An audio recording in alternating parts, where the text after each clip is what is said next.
वंचित बेटे भले रण में मुझे मार डाले। मत्स्य रूप में नौका से। नमस्कार दोस्तों, आज हम हैं धर्म क्षेत्र कुरुक्षेत्र के पावन स्थान ज्योतिसर, जहां साक्षात श्री कृष्ण जी ने अर्जुन को भगवत गीता का उपदेश दिया था। यही वो रथ था और यही वो बरगद का पेड़ है। उस समय प्राचीन महाभारत कालीन समय का बरगद के पेड़ का आज यही अंश है, उसी की जड़ से।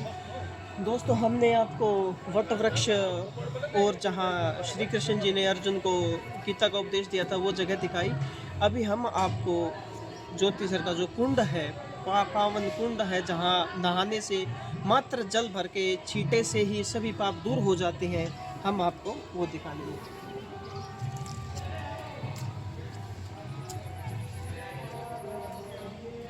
ये वो कुंड है दोस्तों, जिसके मात्र जल भर से ही सभी पाप दूर हो जाते हैं। कष्ट निवारण जल है, ये बहुत पवित्र जल है। लोगों का मानना है यहाँ दर्शन भर से ही जो पाप मुक्त हो जाते।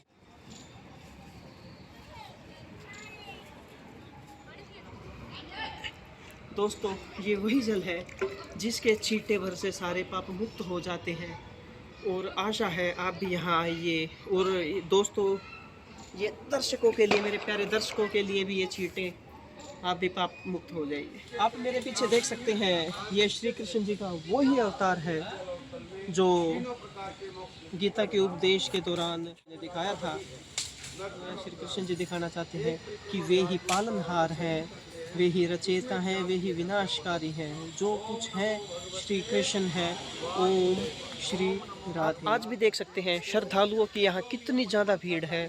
यहाँ श्रद्धालु अपने पाप धोने के लिए आते हैं, मुक्ति पाने के लिए आते हैं, भगवान से मिलने के लिए आते हैं। ये श्री विष्णु जी का, श्री कृष्ण जी का वो अवतार है जो अर्जुन को दिखाया था महाभारत के दौरान। चल दोस्तों, इतनी पॉजिटिव एनर्जी है इस जगह पे, बहुत ज़्यादा पॉजिटिव एनर्जी है, पॉजिटिव वाइब्स आ रही हैं गाइस, कि जैसे साक्षात श्री कृष्ण जी ही यहाँ हमें कुछ बताना चाह रहे हैं। फिलहाल तो इस जगह पे ज़रूर आइएगा, पधारिएगा और एक बार श्री कृष्ण जी का आशीर्वाद ज़रूर लीजिएगा।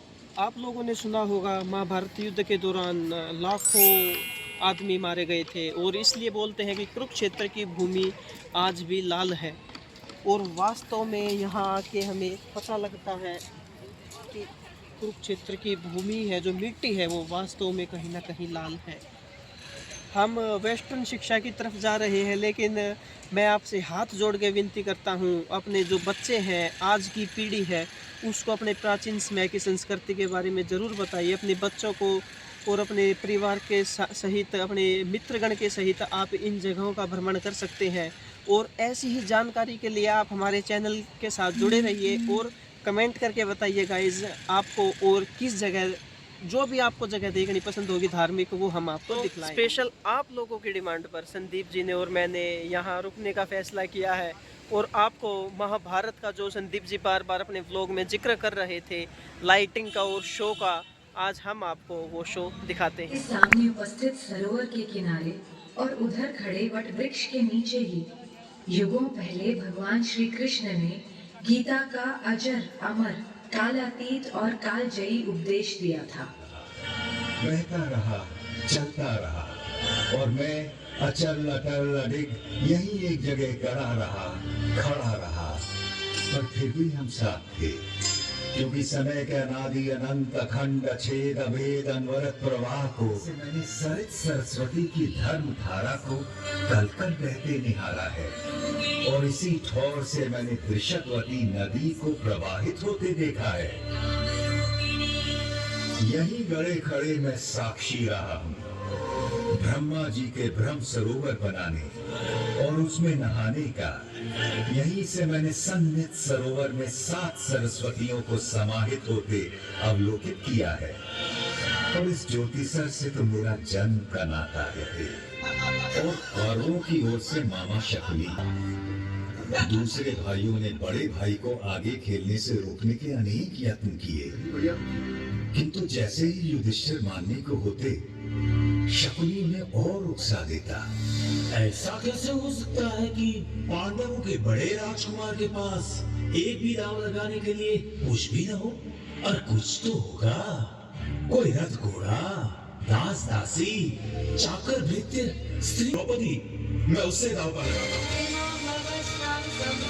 बच गया, या दुर्भाग्य से, क्योंकि अगले 18 दिनों में जो नरसंहार, जो रक्तपात, जो छल बल, जो नृशंस हत्याएं, जो मूल्यों का हनन, जो मानवता का पशुवत चेहरा मैंने देखा, और विचित्र था युद्ध का पहला दिन। माना ये आदत आई है, किंतु वो है तो हमारे बंधु ही।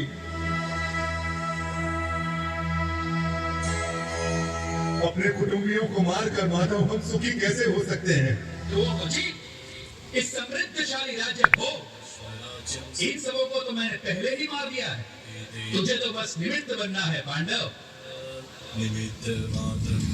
मेरे पास केवल वो लोग आ सकते हैं जो अपने समस्त कर्म मुझे अर्पित कर देते हैं, जो मेरी ओर उन्मुख हो, जो मेरे भक्त हो, जो इस संसार के सभी भूत पदार्थों और प्राणियों के प्रति शत्रुहीनता की भावना रखता हो, केवल वो ही मुझे प्राप्त कर सकता है। पार्थ।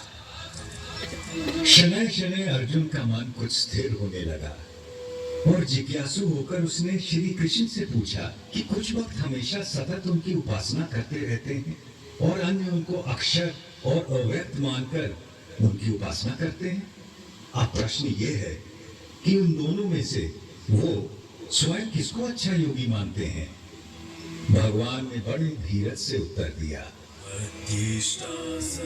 मेरा वो भक्त मुझे प्रिय है जो द्वेष नहीं करता, जो समस्त भूत पदार्थों और प्राणियों का मित्र है, जो सब पर करुणा करता है, जो निर्मम है, निर्मोही है, निरंकार है, जिसमें मैं नहीं, जो अपने को कर्मों का कर्ता नहीं मानता, जो सुख और दुख दोनों को एक समान समझता है। आज की इस रात के बाद कल का सवेरा आपके जीवन में एक नया प्रकाश, नई आशाएं और निष्काम कर्म के प्रति एक नवीन ऊर्जा लेकर आएगा।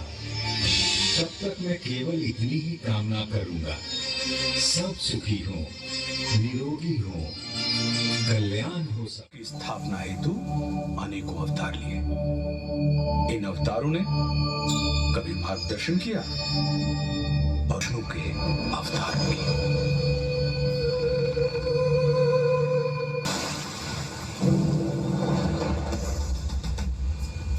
मत्स्य रूप में नौका से जीवन को पार लगाया, हेतु मेरु साधा पूर्व का रूप बनाया।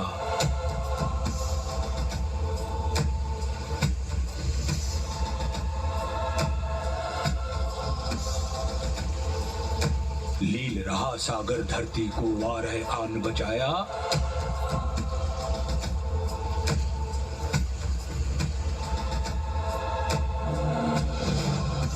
और हिरण्य कश्यप को नियति तक नरसिंह ने पहुंचाया।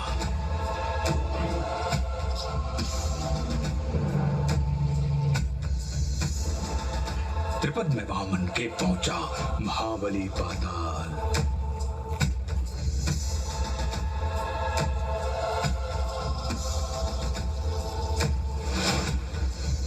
अहंकार क्षत्रियों का बोला परशुराम बने काल।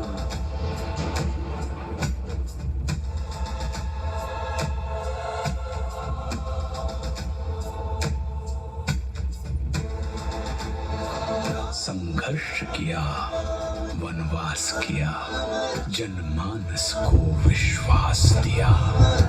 श्री रामचंद्र आदर्श बने और दशकंधर का नाश किया।